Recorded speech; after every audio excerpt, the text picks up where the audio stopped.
சமாரம்பாம் யதிசேகரமத்யமாம் லக்ஷ்மீவல்லபபர்யந்தாம் வந்தே குரு பரம்பராம். ஆழ்வார்கள் வாழி அருளிச் செயல்வாழி, தாழ்வாதுமில் குறவர்தாம் வாழி. ஏழ்வாறுமுய்ய அவர்கள் உரைத்தவைகள்தாம் வாழி, செய்யமறை தன்னுடனே சேர்ந்து. அகலகில்லே நிறையுமென்னு அலர்மேல் மங்கை உரை மார்பா, நிகரில் புகழாய் உலகம் உன்னுடையாய் அன்னையாழ்வானே. நிகரிலமரர் முனிக்கணங்கள் விரும்பும் திருவேங்கடத்தானே, புகழொன்னில்லா வடியேன் உன்னடிக்கீழமர்ந்து புகுந்தேனே. அகில புவன ஜன்மஸ்தேம பங்காதிலீலே, வினத விவித பூதௌராத ரக்ஷைகதீக்ஷே. ஸ்ருதிசரசி விதீப்தே பிரம்மணி ஸ்ரீனிவாசே, பவது மம பரஸ்மின் சேமுழி பக்திரூபா. ஸ்ரீமான் வெங்கடநாதார்ய கவிதார்க்கிககேசரி, வேதாந்தாச்சார்யவர்யோ மே சந்நிதத்தாம் சதா ஹிருதி. ஸ்ரீமத் வேதாந்த தேசிகன் ஸ்ரீரங்கநாதனுடைய திருவடித்தாமர்களை அலங்கரிக்கின்ற பாதுகைகளை குறித்து 1000 ஸ்லோகங்களை அருளி செய்தார். அதுதான் பாதுகா சகஸ்ரம் என்று வழங்கப் பெறுகிறது. அதில் ஒரு ஸ்லோகத்திலையும் பாதுகையினுடைய பெருமையை ஒரு விதமாக சொல்லுகிறார் என்றாலும் கூட, இப்பொழுது பிரஸ்தாவ பத்ததி முன்னுரை என்று சில ஸ்லோகங்களை அருளி செய்கிற பொழுது, உயர்ந்த பாதுகையினுடைய பெருமை எல்லையற்றது. அந்த பாதுகையை ஸ்தோத்திரம் பண்ணுவதற்கு தமக்கு தகுதியே இல்லை என்று அப்படி ஒரு அவையடக்கத்தினாலே நைச்சியானுசந்தானம் என்று சொல்லுவார்கள். அப்படி பல பல ஸ்லோகங்களை அருளி செய்கிறார் இந்த பிரஸ்தாவ பத்ததியிலே. அதிலே இப்பொழுது 11வது ஸ்லோகத்திலே ஒரு அழகான ஒரு விஷயம் சொல்லுகிறார்.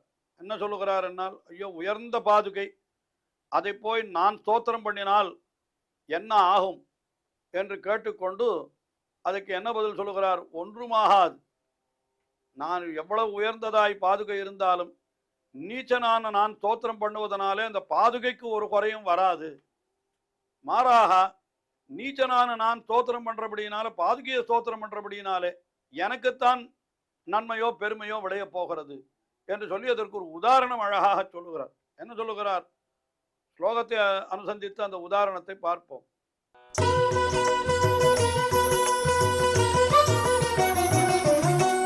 யதேஷஸ்தௌமி த்வாம் த்ரியுகச்சரணத்ராயிணி ததோ மகின்னஹ காஹானிஸ்தவ மமது சம்பன்னிராவதிஹி. சுனாலீடா காமம் பவது சுரசிந்துர்பகவதி, ததேஷா கிம்பூதா சது சபதி சந்தாபரஹிதா. யதேஷஸ்தௌமி, நான் இப்படி உன்னை ஸ்தோத்திரம் பண்ணுகிறேன். துவாம், நீ யார் என்னால் திரியுகச்சரணத்ராயிணி, திரியுக சரணத்ராயிணி என்கிறார். அதாவது திரியுக 6 குணங்களை உடைய எம்பெருமானுடைய திருவடிகளை ரட்சிப்பவள். நாம் அணிந்து கொள்ளக்கூடிய அந்த சாதாரணமான செருப்புக்கு கூட லோகத்தில் என்ன பெயர் வைத்திருக்கிறார்கள் என்றால், அதற்கு பாதரக்கை என்று ஒரு பெயர் வைத்திருக்கிறார்கள். பாதரக்கை என்னால் என்ன? நம்முடைய பாதத்தை அது காப்பாற்றுகிறது. கல்லிலும் முள்ளிலும் நமக்கு அடிபடாமல், அதில் ஏற்படுது நமக்கு குத்தி அதனால வலி உண்டாக்காமல் காப்பாற்றுகிறது அல்லவா? அதனால அதுக்கு பாதத்தை ரட்சிக்கிறதாம். அதனால பாதரக்கை என்று பெயர். அப்ப எம்பெருமானுடைய பாதுகை அது எம்பெருமானுடைய திருவடிகளுக்கு திராயிணி. அதாவது என்ன? எம்பெருமானுடைய திருவடிகளை காப்பாற்றுகின்றது. எம்பெருமானுக்கு அது பாதரக்கை. அது உலகத்தையெல்லாம் காப்பது எம்பெருமானுடைய திருவடிகள். அந்த திருவடிகளையும் ரட்சிப்பது எதுன்னா இந்த பாதுகை தான். அந்த எம்பெருமான் எப்படிப்பட்டவன்? திரியுக சரணத்ராயிணி.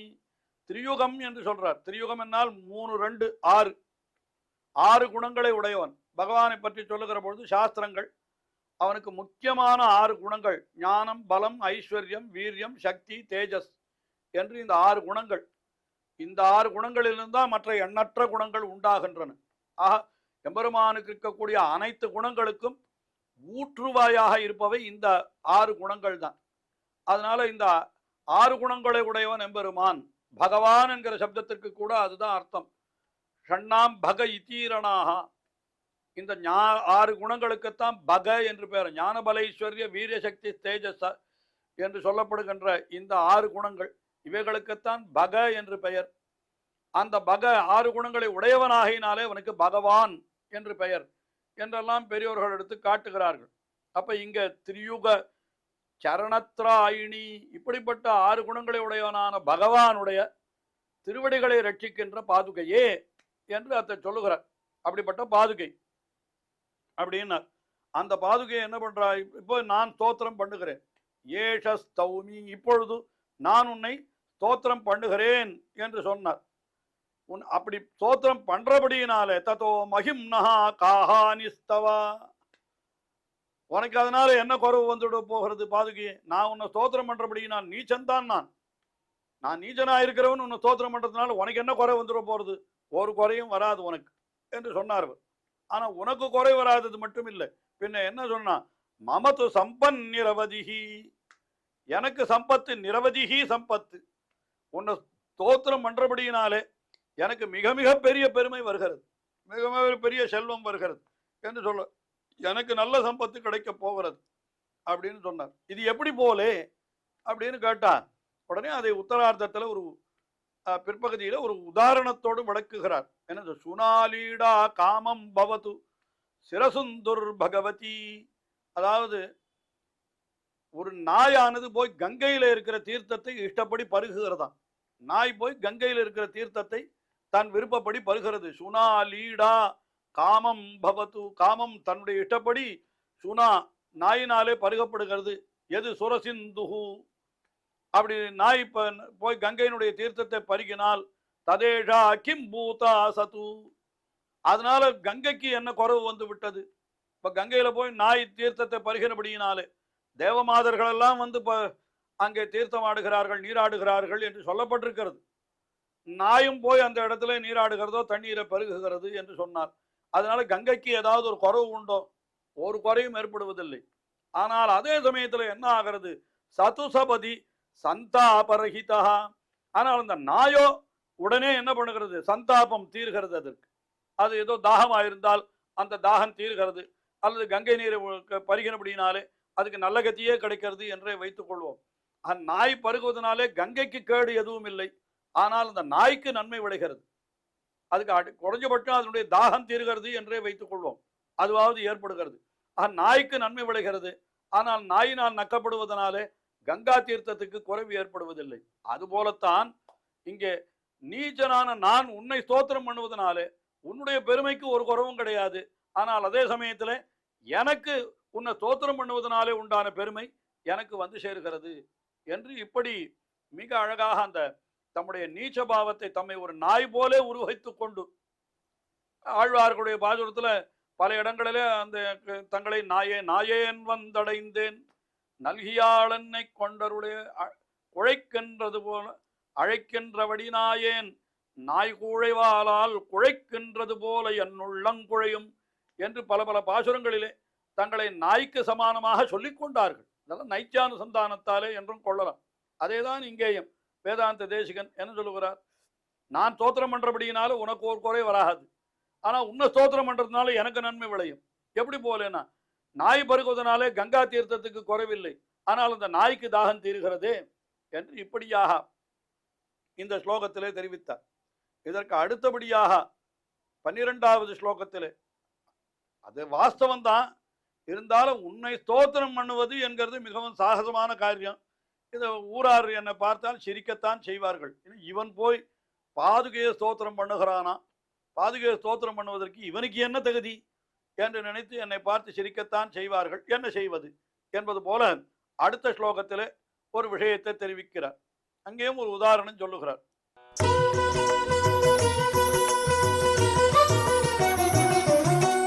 மிதப்ரேக்ஷாலாபக்ஷண பரிமத் பஞ்சஷபதா மதுக்தி த்வய்யேஷா மஹிதக விஸ்ரம்ப விஷயே நகஸ்யேவம் ஹாஸ்யா ஹரிச்சரணதாத்ரிக்ஷிதலே முகுர்வாத்யாதூதே முகபவன விஸ்பூர்ஜிதமிவா. நான் என்னுடைய சிற்றறிவுக்கு எட்டின வரையில ஏதோ 1-2 வார்த்தைகளை சொல்லி உன்னை ஸ்தோத்திரம் பண்ண பார்க்கிறேன் என்று சொல்லுகிறார். இந்த இடத்துல என்ன சொல்ற? எம்பெருமானுடைய பாதுகை. அது எப்படிப்பட்ட பாதுகை என்னால் ஹரிச்சரண தாத்ரி. ஹரிச்சரண தாத்ரி எம்பெருமான், ஹரியான எம்பெருமான் அவனுடைய திருவடிகளை காப்பாற்றக்கூடியதாக இருக்கக்கூடிய அந்த பாதுகை.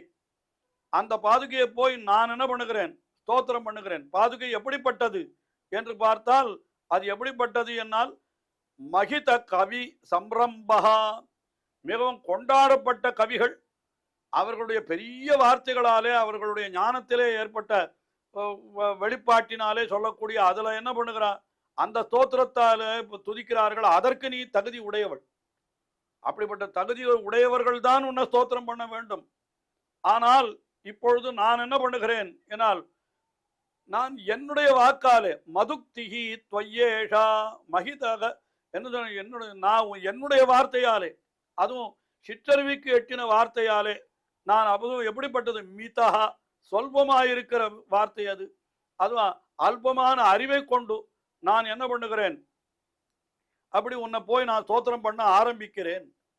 அதுவும் எப்படிப்பட்ட இதுனா பஞ்சஷபதா, ஒரு 5-6 பதங்கள் தான் என்னுடைய வாயிலிருந்து வருகிறது, 5-6 சொற்கள் தான் வருகிறது உன்னை ஸ்தோத்திரம் பண்றதுக்கு.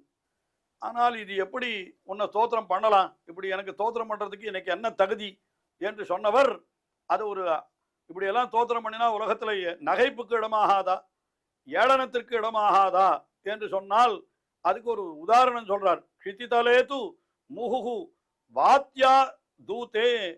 என்னால் என்ன, பெரிய காத்து அடிக்கிறது, அந்த காத்துல ஒரு மரம் என்ன பண்ணுகிறது, அப்படியே அசைந்து ஆடுகிறது, அப்படியே அலைகிறது. அதை பார்த்து விட்டு ஒருத்தர் என்ன பண்ணா, ஓஹோ இந்த மரம் காத்து இருந்தா ஆடுமோ, அப்ப நாம் என்ன பண்ணலாம், நான் என்னுடைய வாயால ஊதுகிறேன், ஊதினால் அதுல இருந்து காத்து வருமோ இல்லையோ, அப்போ இந்த மரம் ஆடுகிறதா பார்ப்போம் என்று தன்னுடைய வாயால அந்த மரத்தை பார்த்து ஊதினான். வாயால பார்த்து மரத்தை ஊதினா அதுக்கு காத்து ஆடுமான், அந்த மரம் ஆடுமான். பெரிய பெருங்காத்து அடித்தால் இந்த மரம் அசையும். ஆனால் வாயிலிருந்து வரக்கூடிய சிறிய காற்றுக்கு மரம் அசையுமோ, அசையவே அசையாது. நான் பெரிய கவிகளெல்லாம் உன்னை ஸ்தோத்திரம் பண்ணுகிறார்கள் என்று பார்த்துட்டு நான் என்ன பண்ணுகிறேன்னா, நானும் என்னால் முடிஞ்ச ஸ்தோத்திரத்தை பண்ணுகிறேன் என்று ஆரம்பித்தால், ஏதோ பெருங்காற்றிலே அசைகின்ற மரத்தை பார்த்து ஒரு அறிவில்லாதவன் காற்றினாலே மரம் அசைகிறது என்கிறபடியினாலே நான் என் வாயிலிருந்து ஊதுகின்ற காற்றிலே இந்த மரம் அசைகிறதா பார்ப்போம் என்று ஊதினால், இதை பார்த்து என்ன பண்ணுவான்னா, எல்லாரும் என்ன பண்ணா பரிகாசம் தான் பண்ணுவான். இவ்வளவு முட்டாளா இருக்கிறானே இவன். முகுர்வாத்யா தூதே முகபவன விஷ்பூர்ஜிதமிவா. முகபவனம், இவனுடைய வாயிலிருந்து வரக்கூடிய காற்றிலிருந்து அது ஆடுகிறதா என்று இவன் ஊதி பார்த்தால் அது எப்படி நினைப்பார்களோ, அது என்ன ஆகும், நகஸ்யேயம் ஹாஸ்யா பவதி. இது அவர்களுக்கு ஒரு வேடிக்கையாக, இது ஹாஸ்யத்திற்கு விஷயமாகுமே தவிர உண்மையிலே உன்னை ஸ்தோத்திரம் பண்ண வேண்டும் என்றால் மிக உயர்ந்த கவிகள் அவர்கள் தான் ஸ்தோத்திரம் பண்ண வேண்டும். அவர்கள் ஸ்தோத்திரம் பண்ணுகிறார்களே என்று பார்த்து அப்போ யார் வேணா ஸ்தோத்திரம் பண்ணலாம்னு நினைச்சு நானும் ஸ்தோத்திரம் பண்ணினால் அவர்கள் வாயிலிருந்து பிரவாகமாக வார்த்தைகள் வருகின்றன அவர்களுடைய ஞானத்தின் காரணமாக. ஆனால் நானோ எப்படிப்பட்டவன், அடியேன் சிறிய ஞானத்தன், ஒன்றுமில்லாதவன். எனக்கு வாயை திறந்து வார்த்தை சொல்லணும்னு நினைச்சாலும் ஏதோ 4-5 வார்த்தைகள் வருகின்றனதை தவிர அவர்களை போல உயர்ந்த வார்த்தைகள் வரவில்லை.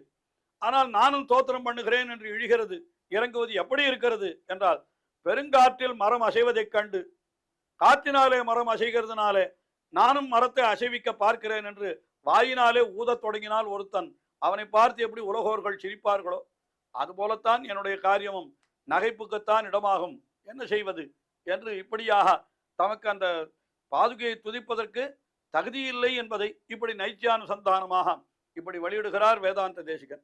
அவருடைய சிறுசுக்திகளை தொடர்ந்து அனுபவிப்போம். ஸ்ரீயக்காந்தாய கல்யாண நிதயே நிதயேர்த்தினாம் ஸ்ரீவேங்கட நிவாசாய ஸ்ரீனிவாசாய மங்களம்.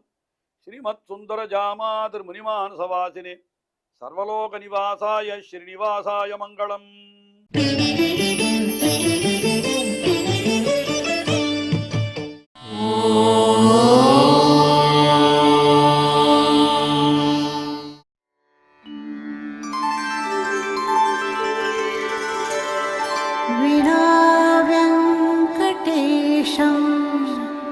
ननाथो ननाथः सदा वेङ्कटेशं स्मरामि स्मरामि. हरे वेङ्कटेश प्रसीद प्रसीद प्रियं वेङ्कटेश प्रयच्छ प्रयच्छ